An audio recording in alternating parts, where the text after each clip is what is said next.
What's going on, fellow A plusers? It is I, your host, as always, Adam Perez, back once again with a brand new episode review as we are, in fact, set to get into Gotham Knights, baby.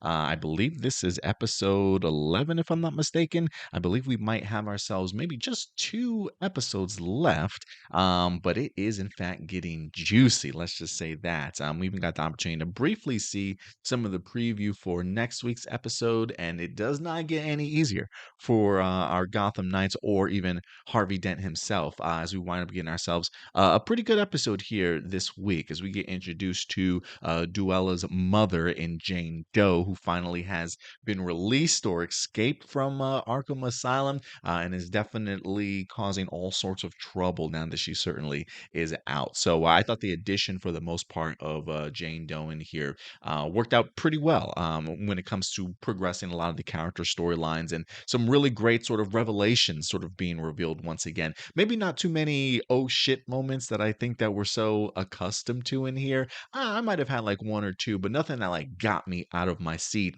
Despite the fact that I do think the Duela shooting Harvey kind of came out of nowhere. There was a part of me that was thinking to myself, maybe Duella will put the gun down. Maybe she'll turn it on her mom or something like that. But nope, she definitely is her mother's daughter to at least a certain extent. And so I thought it was a really fun time getting an opportunity to see what mother's daughter relationship was kind of like between those two. And we do get further clarification on some of the relationship statuses here within these character for some of these characters. And I got to admit, man, the Harper and Stephanie stuff is really growing on me. I think they have themselves an amazing connection. Look, I don't know about you guys, but that dance scene, I was like, it's getting hot in here, man. Like the eyes that they were giving each other, I was like, oh my goodness, like they are really into each other. And there's a lot of chemistry on screen between these two. So I'm glad that they decided to go ahead and stick with that and definitely go ahead and push forward with their story. Listen, if anything, I continue to really enjoy just the row twins in general, Harper and especially Cullen in here. Cullen getting the opportunity to really show Turner how much he appreciates him, really going out of his way to try and not only find Turner, but sort of bring Turner kind of back into the fold. And so I also really appreciated just seeing these two guys just sort of hug it out towards the very end after all the hoops that these guys had to go ahead and jump through in order to go ahead and get Turner, who for the most part is just on a high in this episode. Really the idea of him and Duella hooking up in last week's episode.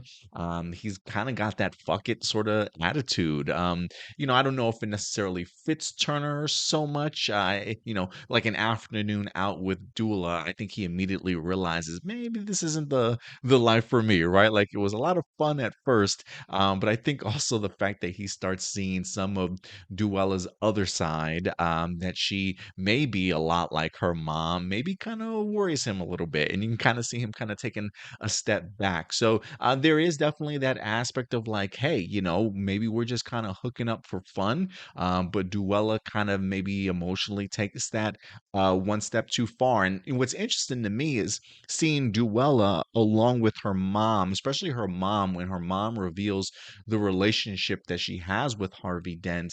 The way that she sort of describes it almost kind of reminds me of Turner and Duella a little bit, or at least that infatuation and attraction that Jane Doe has to Harvey, along with what Duella has towards Turner. It almost feels eerily similar, except Turner doesn't have the dual personalities, right? So I did find that rather interesting and just a fun adventure, not only for Duella here in this week's episode, but Turner, who finds himself drunk and almost taken to prison. Thankfully, the Gotham Knights were definitely there to go ahead and save him and bring him back to their hideout. But yeah, overall, I was a really big fan. This episode was pretty solid in regards to a lot of the character growth, if you will. So let's talk about some of these concepts and these ideas, shall we, in regards to really breaking down this episode. So look, the one thing that really kind of jumps out at me, the Stephanie Brown stuff in this episode, I thought was really, really strong. I was kind of surprised that she was already at the GCPD, sort of ready to confess. She's learned everything that she can about Lincoln March. I think she might be kind of worried about what certainly has happened to Brody, and she's coming out ready to sign an affidavit and certainly tell the truth and leave it up to the GCPD to go ahead and call Lincoln March to notify him, because of course the GCPD is certainly in his pocket. And I really love the confrontation between Lincoln March and Stephanie. I mean, just talking about the idea of just a creeper man trying to corner this girl here, if you will. And then you got to see Lincoln March really kind of pulling the strings, and the Court of the Owls pulling the strings of bringing Stephanie's dad in, right? Getting him for drug trafficking, I believe is what the sentence was. The idea of him really going to like different pharmacists or doctors and really trying to get these medications for his wife, which has unfortunately turned illegal. And so I kind of thought the ultimatum in the situation that the Court of Owls put Stephanie in was a pretty gnarly one, to say the least, to really make her have to choose, right? The idea of like, hey, we can either save your father and let him go, or you can tell us where your friends are and we'll make this all go away, right? You tell us where your friends are, we'll let your dad leave. If not, you'll get released, but your dad's gonna have to spend some time here. And her decision, look, I don't blame her for the decision whatsoever. I love the fact that she calls out her dad for being sort of the person to enable her mom after all these years, right? Like the spinning that he tries to put on this story of like, your mother will die if I'm not there, right? Like, I'm the only person that can kind of take care of her, yada, yada, yada, blah, blah, blah, enabler all day long.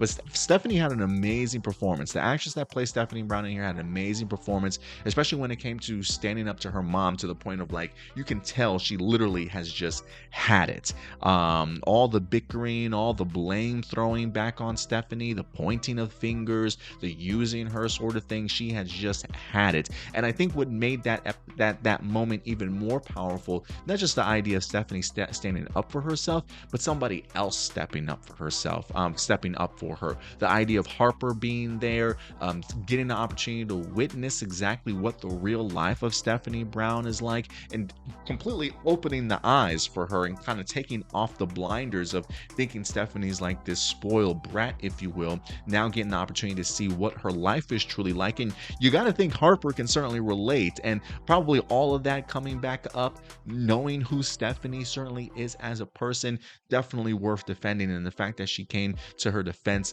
told her mom off, I'm pretty sure that was a big step for Stephanie in getting an opportunity to see somebody actually stand up for her for once in her life, sort of thing. I highly doubt she's ever had anybody kind of do that for her. And so from that moment on, I just thought to myself, the sparks are getting ready to fly, baby. Like, this is what was certainly needed to kind of draw that attraction and that connection once again. And then by the end of the episode, I mean, my goodness, it got pretty steamy, pretty hot, pretty quick, from the dance floor to the hideout sort of thing.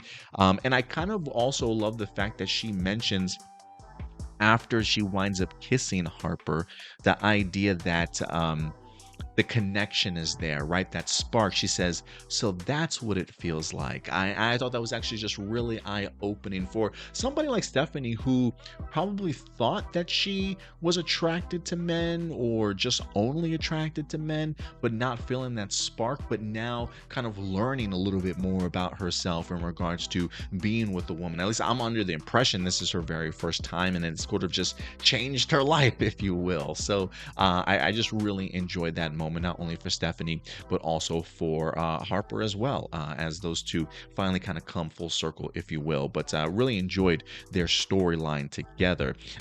Look, I continue to enjoy Duela and Turner together. Look, a little bit disappointed in the idea that by the end of this episode, Duella ends up with her mom sort of on the run, but she just completely left Turner behind. And listen, she did walk away from Turner in the bar, so I highly doubt that she cares. I highly doubt that she even knows what her mom certainly did to, well, I can't say did to Turner. Turner literally passed out on his own from drinking too much. But the fact that they just, I'm pretty sure Duella had no idea the state in which she wind up leaving Turner in. So I do wonder if there's going to be a little bit of a clash between these two when they do end up possibly reuniting by the end of the episode, or maybe sometime in next week's episode, who certainly knows. But they definitely have some talking that they have to kind of get out of the way. Sex is a very emotional sort of moment for people. And the fact that you've shared that with somebody who's maybe not always mentally there in Duella, like, I'm pretty sure there's a lot more feelings tied to it, right? I mean, granted, they didn't want to call each other's boyfriend or girlfriend, but you literally have him meeting your mom like on the very first time that you guys are certainly together, sort of thing, wanting to run away with this kid who's just not used to this lifestyle, right? She just became very much infatuated with him, and so it's going to be interesting to see, like, can Turner explain himself? Can they understand or get to the same page as to what they truly are, what they're not, sort of thing, right? Is Turner just going to sort of break her heart type of mentality? It's going to be an interesting roller coaster, to say the least. But that's what happens. I'm telling you, these Wayne boys, when they like these crazy girls, that's what happens. Sometimes you can find yourself a little bit too deep. And so, but I will say, it was a hilarious opening to this episode of Horny and Hornier, I believe is what Cullen wind up calling them, as they both kind of went out. But they all, the Harper twins very much felt like mother and father to both of them. Like the mom trying to talk to Duella about, like, what did you do? Like they're like their parents trying to talk to them about the situations that they both found themselves in. Like, are you sure this is a smart idea, sort of thing? And so just the back and forth and the editing between the conversations, like what Duella was saying, what Turner was certainly saying, sometimes the same thing, sometimes the complete opposite. I just thought it was really cool way of editing and just storytelling to go ahead and get the scene across, sort of thing. So really great moments between Duella and Turner in this episode. And if anything, I think one of my favorite moments definitely comes down to Harvey Dent along with Jane Doe, this huge revelation that we wind up getting. So apparently Jane Doe had a relationship with Harvey, but Harvey didn't know about it. This is where his opposite self has in fact come in and had a relationship with her. So the opposite self, man, is just getting Harvey Dent in all types of trouble. If it's not Lincoln March's wife, it's Jane Doe. And so apparently Jane Doe and Harvey Dent, the opposite of him, had a relationship, but unfortunately Jane Doe wind up getting pregnant and having a kid. Voila, we got Duella. But Jane spins the tale that Joker is actually her father, and Duella spends her 18 years of life believing that the Joker is in fact her father, when in reality she does in fact find out in this episode that it's actually Harvey Dent, and that's where Duella Dent's name comes from when it comes to DC Comics. Now, I do believe that she's had maybe different origin stories in the comics, but they definitely went with this one, if I'm not mistaken. Correct me if I'm wrong in the comment section box below. At first, I wasn't quite sure whether or not it was something to believe. I mean, the words are in fact coming out of Jane Doe's mouth, but it is pretty damn convincing, to the point to where even Harvey was kind of convinced and kind of pleading for his life, in the sense of, like, it wasn't me, it was my split personality. I mean, good excuse, Harvey, good excuse. Clearly she didn't believe you whatsoever, but to the point to where she literally shoots the man, and luckily for Harvey, he is in fact saved by his Court of Owl coin that takes the bullet, but not before not only him learning the truth, but apparently so is everybody else, as he winds up waking up in the hospital to a breaking news report that Harvey Dent is in fact the daughter of Duela Dent. Not going to look very good for his campaign or his run for mayor. So Dent just continues to just get just crap piled on him more and more and more and more. And it almost very much feels like what the opposite said was very much true. At some point in time, Harvey, when you can't get the justice that you want and things are just way too difficult and piled down on top of you, you are going to ask for me to take over. And I think we might be there in like 2 episodes. So we'll see. I mean, look, the Gotham Knights or the CW Twitter page did go ahead and drop a brand new poster this week, I believe, of Harvey Dent, sort of, I don't want to say as Two-Face, but definitely teasing sort of the split personality. And I love the idea that it was the coin that takes a bullet, because that's how you damage the coin, right? You got one side that's clean, the other side with a bullet dent in it, sort of thing. So I definitely think he's going to be utilizing that, very much so. But the truth is, in fact, now out. But I thought it was a really great and intense scene here between Jane Doe, Duela, and Harvey, as the truth, in fact, does kind of come out. If we do have any honorable mentions in here, Carrie's mom has her punished. She's under punishment right now. Cullen does, in fact, get the opportunity to sneak into Carrie's room to deliver the news about what's going on with Turner and Duela. But she's pretty much a non-factor, just letting them know, like, you probably should go and find him. And that's exactly what the Road Twins end up doing. And then last but not least, let's talk about Lincoln March and his wife, Rebecca. Is that her name? Rebecca? I can't remember her name off the top of my head. Last week we had talked about the oh shit moment and the swerve of not only Lincoln March's wife killing Brody, but also suggesting the fact that she's sort of the all-powerful head of the Court of Owls, right? Kind of making Lincoln feel very much like just underneath her, which was a little bit of a bummer for me, because Lincoln, for the most part, has seemingly been a very formidable villain, and they really have pushed him to certainly look that way. And I feel like they did that in this episode too, in regards to like Lincoln, shaking down Stephanie at the GCPD as well. Granted, Stephanie doesn't listen to him, and the kids are in fact sort of saved, if you will, so maybe Lincoln didn't sort of finish the job that was given to him.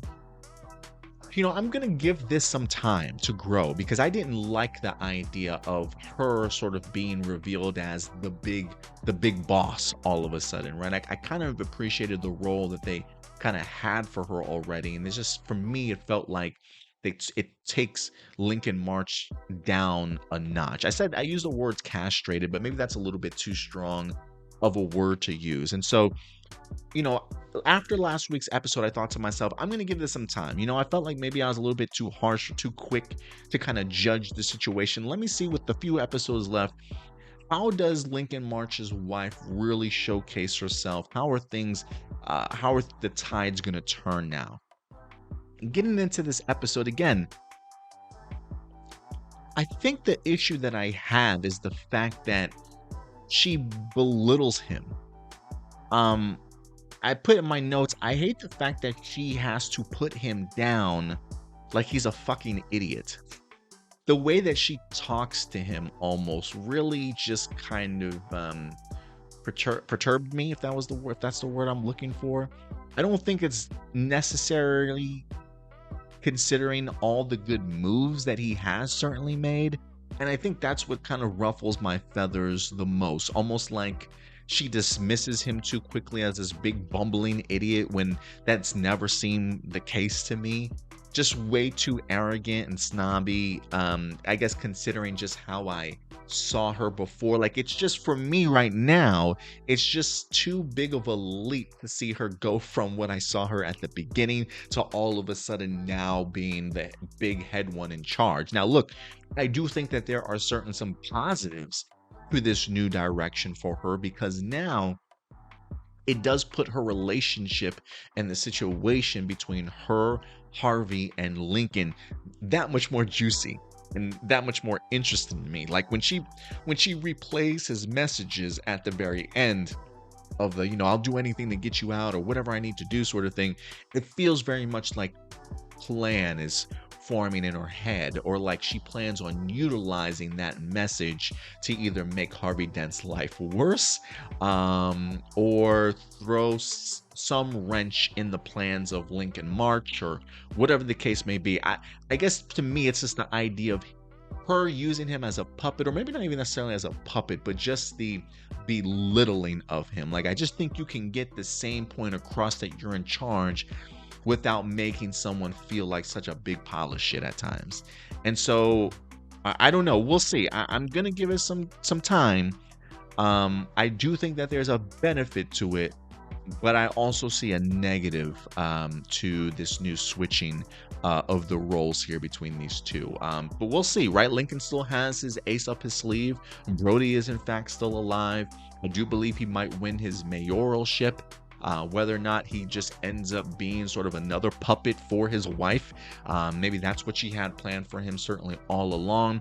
But I'm going to need to hear more from her about these overall plans and schemes, and learn exactly what her overall role is, because I've been completely 100% behind Lincoln March and some of the things that he's done, where she really hasn't proven too much to me as of yet. So we'll see how it goes, man. Solid episode. Nothing really blew me away, but I did think that we had some pretty good moments in here and some great character pushing forward of these character arcs as well for some of these characters. But guys, listen, at the end of the day, these are just simply my A+ opinions. I always want to know yours. What did you guys think about episode number 11 of Gotham Knights? Let your thoughts be known in the comment section box below.